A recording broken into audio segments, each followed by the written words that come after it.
A keyboard like this one, a dream and a coming-of-age story, is what brought director Bing Liu to the top charts in the Chicago film industry, and now he could be looking at an Oscar. I wanted to do this project because the 14-year-old version of myself needed to see this film, and he wasn't getting it. 30-year-old Bing Liu, director of Minding the Gap, lived in Rockford, Illinois for about a decade before working with Kartemquin Films. It takes place over the course of 12 years. It follows 3 boys in the city of Rockford, Illinois. Some people call it a bait-and-switch documentary, where you go into it thinking it's one thing and then it becomes about something else. After years of making this film come together, Minding the Gap became shortlisted for an Oscar. I didn't hold my breath. Another sort of just thing to be grateful for in a year that's been, full of surprises. On the surface, the story seems like it's about parent-son relationships. I've only seen my dad twice since I was 5. My mom was always working, so I didn't see a lot of her. I had a stepfather who was very abusive, so I didn't really feel like I had these parents to really engage with on that level. But it's much more than that. As Liu follows 2 of his friends on the wheels of his skateboard, issues are discussed. They knew going into it that I wanted to touch on these subjects of family history, fatherhood, parenthood, but I don't think anybody really quite got that I was really trying to explore this issue of violence in the home, of class and race. I think skateboarding has taught me that failure is it's just part of the process. It's not something to be down about. Back in Rockford, Liu's former professor knew his talent was going to shine one day. Bing was one of those students that comes in with a lot of knowledge already. So the best thing you can do for those students is just give them some challenges and see how they overcome those and tackle those. And he excelled at every time. There was no denying Liu was in high demand among his peers. When we got to the motion picture class, everybody wanted Bing as their son. I love you, Fred. You're amazing. I, Thomas McNamara, Mayor of the City of Rockford, do hereby officially, unofficially rename Rockford Fredford. We're hanging out here in Rockford for Fred VanVleet's homecoming party. Everyone here is so excited, so proud that their North Star came home. It's just great for the city. It's about time we have something positive for the city. VanVleet is a point guard for the Toronto Raptors, the 2019 NBA champs. How does it feel coming home after winning that championship? It's hard to put into words. You go out there and you work so hard to accomplish your goals, and then to do it and to celebrate the way we did, and then just to be able to come home. And get this family of 3 traveled all the way from Winnipeg, Canada.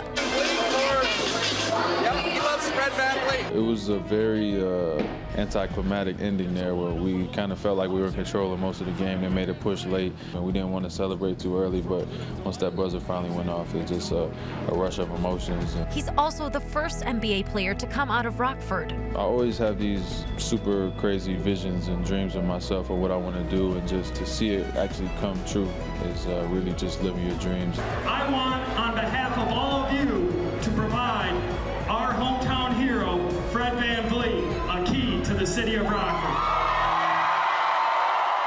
What would you tell your 15-year-old self, knowing what you know now? To bet on yourself, just trust that what you believe in your heart, and understand that all those things that you believe in and that you're pushing yourself to do is going to come to fruition for you. Being a new father, experiencing that for the first time, what do you see in the kids? First of all, it's the age where they're so impressionable. Just instill a lot of hope and confidence in them, because I know what it's like to be a kid growing up, trying to figure out what you want to do, or coming from certain situations that may not be ideal for certain kids, and just understanding there's a way to kind of work yourself out of that. What would you say you would want to change, whether it's in terms of performance or defense for next season?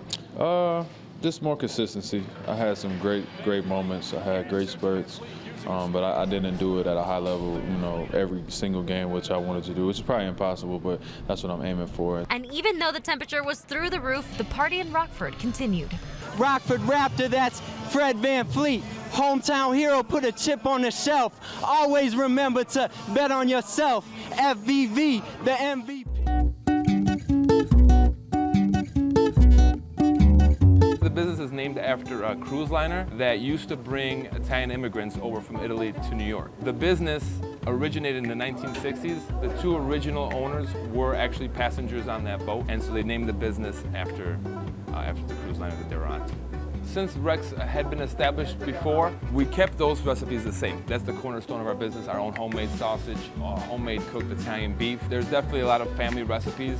We just built on something that was already good, so that was our cornerstone, but we've incorporated a lot of Sicilian recipes, homemade cannolis, pane panelle, which is a chickpea fritter that you cook and then put in a sandwich with lemon. That's a Sicilian panelle. We make a sandwich, people buy it with sandwich or buy it by itself. That's a sesame flour. People eat it with a lemon, or sometimes you can put eggplant on top. Well, I come once in a while. I come over here just for panelli, but it's a typical dish, Sicilian dish, and used to be for the like poor people dish, but over here now it's a delicatessen. We are popular for many dishes. So the schiacciata is one of them, which we make 7 different varieties. Our rice balls definitely is another one of our signature items. But me personally, I would go with our homemade lasagna. We make the noodles in-house, so we make our own homemade pastas, and we cook it fresh all the time, and as well as the filling is made fresh all the time. So when we're selling lasagnas, we're literally making it as we're selling it. It's always fresh, and then we just bake it. That's just the only one that's meat. Then we make a spinach one, then we make a cheese lasagna, so those two are meatless options. I always joke with my customers too that there's actually more choices for people who don't eat meat than the meat lovers. We've been talking all morning how empty Union Station is, how it's kind of like a ghost town, and we have a lot of information for people who are trying to get in and out of the city of Chicago through things like Amtrak or Metro. But here to talk about that a little bit is Mark, who's a spokesperson for Amtrak. Mark, thank you so much for being here with us. Let's start with kind of what are the latest updates in terms of Amtrak transportation? We normally have 55 trains to and from Chicago on a typical day. Today we're having just the trains that started operating yesterday coming in. We're not originating any trains here today and most of tomorrow too because of this very severe temperature. So between our trains being pretty drastically reduced and Metro being on something close to a holiday schedule, you're not seeing a lot of action here in the Great Hall or even down in the concourse because people are taking the advice to stay home, work from home, take the day off, stay with the kids because so many schools are closed, and just hunker down to get through these 2 days. And if we take a peek over the balcony here, you see that you see a couple people, you see a couple commuters kind of walking around, but who else is here? Because I've seen some of your staff kind of hang out and still have to be here, although we have some trains rescheduled and canceled. Sure, the folks who work here in the station in customer service are going to be here because there are people who are going to need to rebook and get refunds for service that would have been operating today or tomorrow. So those folks are here, and the folks in our maintenance facility outside in the yard working on trains. It's just not humane to have people run 55 trains a day to and from Chicago when the volumes are going to be down anyway. So we're going to spend today working on the equipment, keeping our people warm, letting them spend very little time outside, just as you've seen John the last hour or two out there. Nuts. Yeah, he's pretty deeply bundled up. And you can't do a lot of work on a train when you're that way. So the Postal Service is doing something similar. They're not going to do a lot of outside stuff today in delivery. So it's just not a good time to be outside. Perfect. Well, thank you so much for joining us. I do want to mention for those who are watching, for our viewers that are heading to the airport, O'Hare has already more than 1,000 flights canceled. Midway is sitting about 343, almost 400 flights in total canceled. So just make sure if you are flying out, look at your ticket, look at your phone, your apps, whatever you have to do to make sure that you are in the know of exactly what's going on with your flight. You would definitely not want to be hanging out at the airport for hours or even show up and then have your flight be canceled. The event is later on this evening, but we're starting the party early here, and really we have toys behind us, and we're going to talk about who these toys are being donated to. And with me is the Executive Director of Cornerstone Community Outreach, Sandy. Sandy, tell us a little bit about this organization. Cornerstone Community Outreach is located in the Uptown area. We shelter about 300 people, men, women, and children, mostly families. We have about 125 children, and we help the families find housing and employment. So obviously we have a ton of toys, like I mentioned, behind us. Who are these toys going to specifically? Well, the toys would be going to the children that live in our shelter, and we sort of have to think that when you become homeless, it's not the children's fault. They don't have input into being homeless, and so they have already lost everything.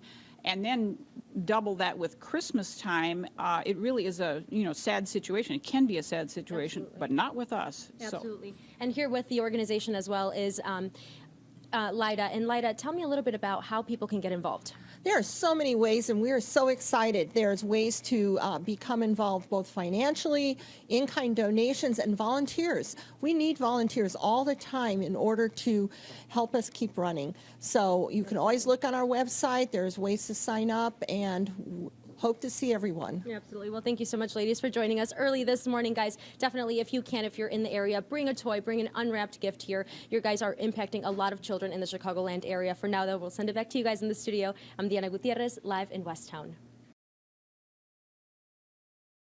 The Chicago chapter told supporters on Facebook they put so much time, resources, and money into the March to the Polls from October, they just don't have enough to do a full-on march here in January coming up, would be the first one of 2019. But this is also coming up right after controversy with the national organization over anti-Semitic comments made right here in the city of Chicago. The local chapter recently released a statement distancing itself from Minister Louis Farrakhan and comments he made at a conference here in Chicago where he talked about powerful Jews he considered enemies. The co-president of the national organization, Tamika Mallory, was in attendance at that symposium. She was praised by Farrakhan shortly after on social media, and she also praised the controversial Nation of Islam leader. The Chicago chapter has since distanced themselves. Organizers say they aren't directly affiliated and receive no funding from the national organization.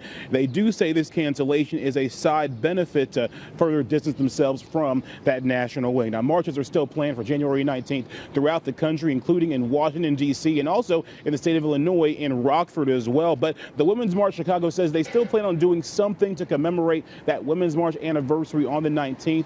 Details on that soon to come. For now, I'm live from City Hall. Branson Pope, The Jam.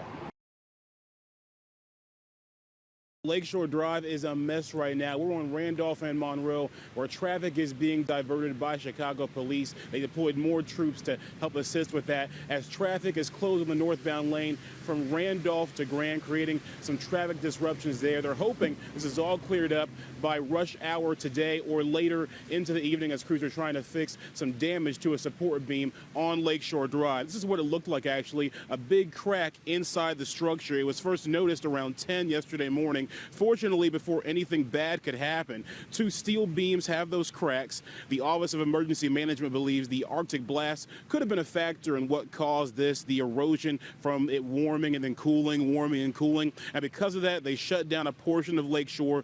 And with the combo of that and these icy conditions, you really want to be careful out here. CDOT is warning drivers to expect lots of delays as traffic will be slower, especially going northbound. They expect to reopen this evening, but that's only going to be a temporary fix with more construction expected in the coming weeks. So to reiterate this for you here, northbound Lakeshore Drive is closed from Randolph to Grand. Eastbound Randolph closed between Columbus and Lakeshore Drive. You can exit northbound at Randolph and Wacker, and you can still access the northbound Lakeshore Drive using lower Lakeshore across the river. This is definitely one of those mornings you want to plan ahead, as it's also icy and really nasty out. And if you can, take the Dan Ryan or the Stevenson Expressway for a different route into the city. For now, I'm live from Lakeshore Drive. Branson Pope, The Jam.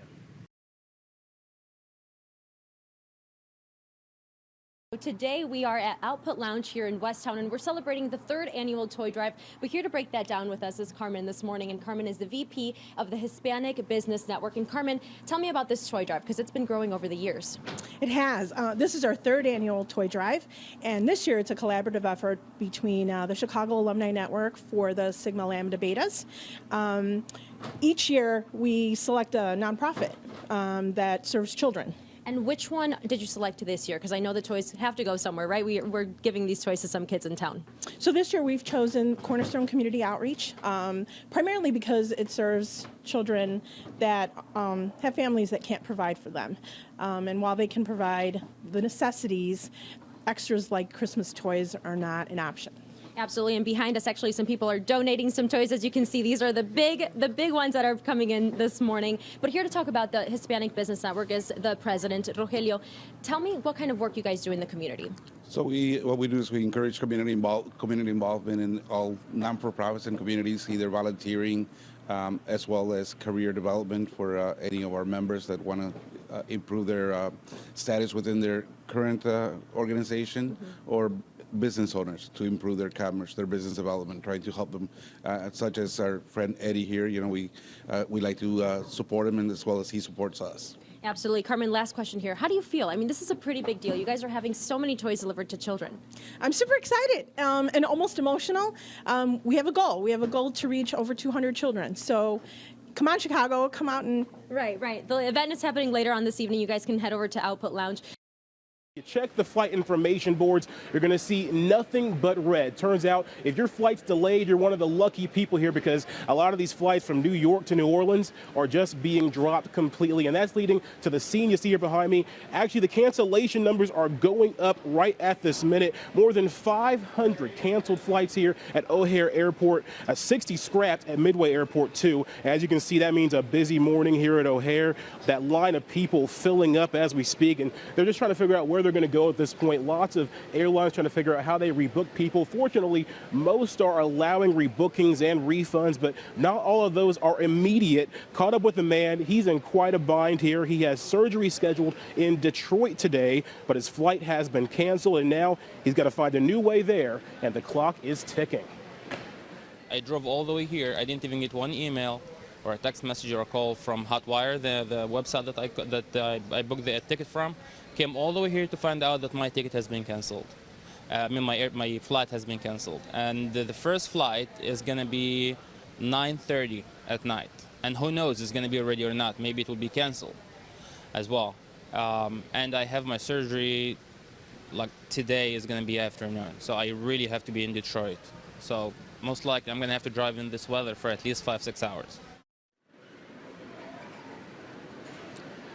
Definitely our prayers going out to him there. Sadly, he's not the only one facing a dilemma similar to this because of these canceled flights as they keep just racking up in numbers here. You could call it the not-so-perfect storm with the holiday travel weekend and the snowstorm coming right into the city and the surrounding area. For now, O'Hare officials are advising people to get here as early as possible, 3 hours if you can. So far, TSA going pretty smoothly, according to officials, but we're going to stay on top of this all morning long for you. For now, I'm live from O'Hare Airport. Brandon Pope, The Jam.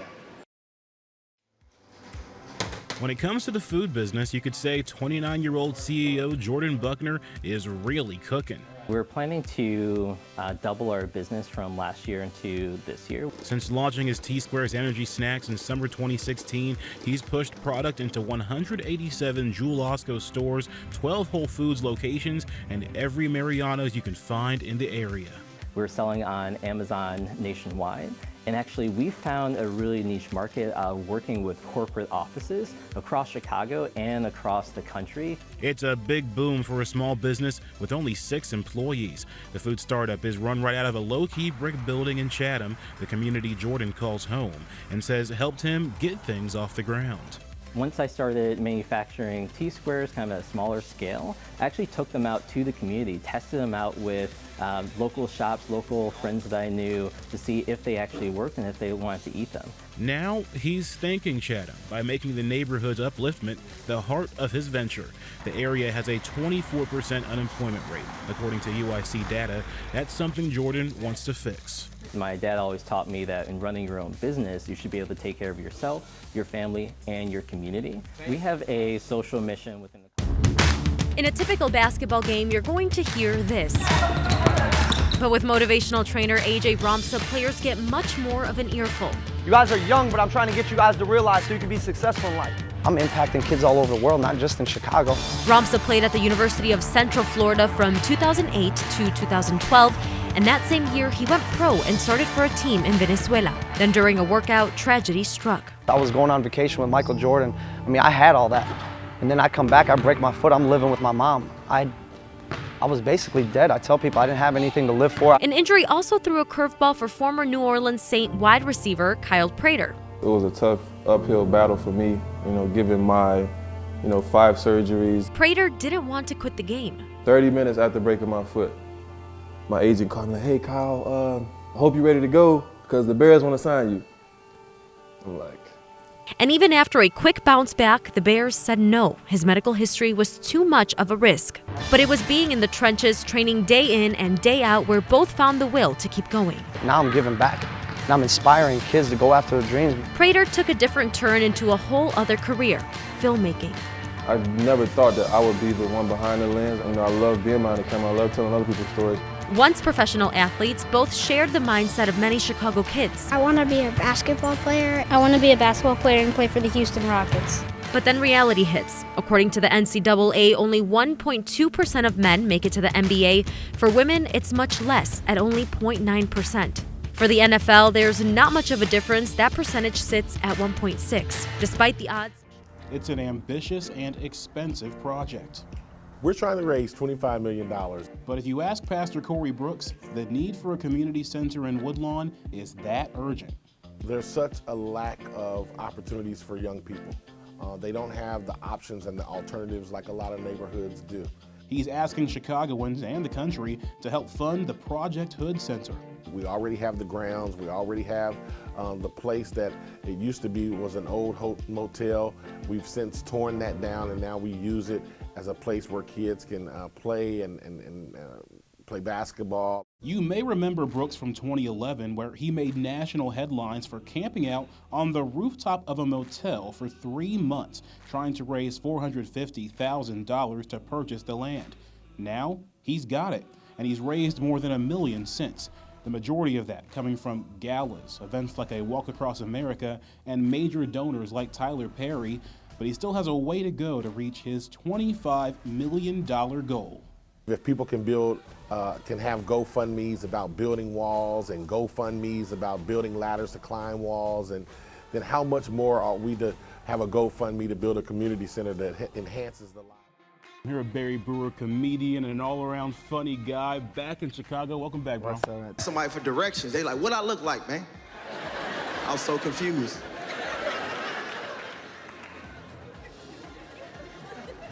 You the bus driver, sir? I thought I could. You've got a new stand-up special coming out. Man. Tell me a little bit about it. Oh, first of all, I'm just excited, man. 15 years in the making, going on 16 years in stand-up, man, and it's just something you aspire to do when you first start doing stand-up. You watch all the greats and what they've done in stand-up specials, and you can't wait for your opportunity. So for it to be right now and to be in the moment, man, it's kind of unreal. I always wanted to come back home and do it here, and to name it Chicago, I'm home. I can't really even articulate it and put it in words, man. It's a blessing, bro. What hood you from? I'm from Inglewood. Inglewood. Yeah. Okay. 68th and Honorary. There we go. Yeah. I hear that pride in your voice. Yeah, I sound like I'm gangbanging, but I'm not. I know. he was ready with the answer, too. I'm from Inglewood, you know what I'm saying? Change the posture. Hey, yeah. You saw me get a little aggressive with it. Yeah. To let them know. Why you asking? He's like, yeah, brother, I'm trying to catch a matinee, brother. Yeah, that new Transformers come out, man. I'm trying to see what Optimus Prime talking about, bro. I'm trying to transform on him, brother. You talk about being in the other Chicago. What do you mean by that? The other Chicago, traveling the world and seeing the world. When you speak of Chicago, people speak of downtown, the skyline, the bulls, the pizza, the hot dogs. People are not really familiar. Now we've become more familiar in a negative way because of the killings and things like that. But that's where I'm from, and I like to highlight that aspect. The lady thought I was from down south because of the way I talk. She's like, I know a lot of people from Chicago. I was like, do you know a lot of people from the south side? Yeah. Because it's a difference. You're doing this for a great cause, too. We're right here at Dyett High School, and this stand-up special you're doing is going to benefit schools like this one. Big chunk of the proceeds are going to Chicago Public Schools. What I always saw as a kid was that, it was just hardships everywhere you go, and so I always made up in my mind that whatever I could do, I would do it. So this is my debut stand-up special, and this is my debut in doing something in my city, the first of many.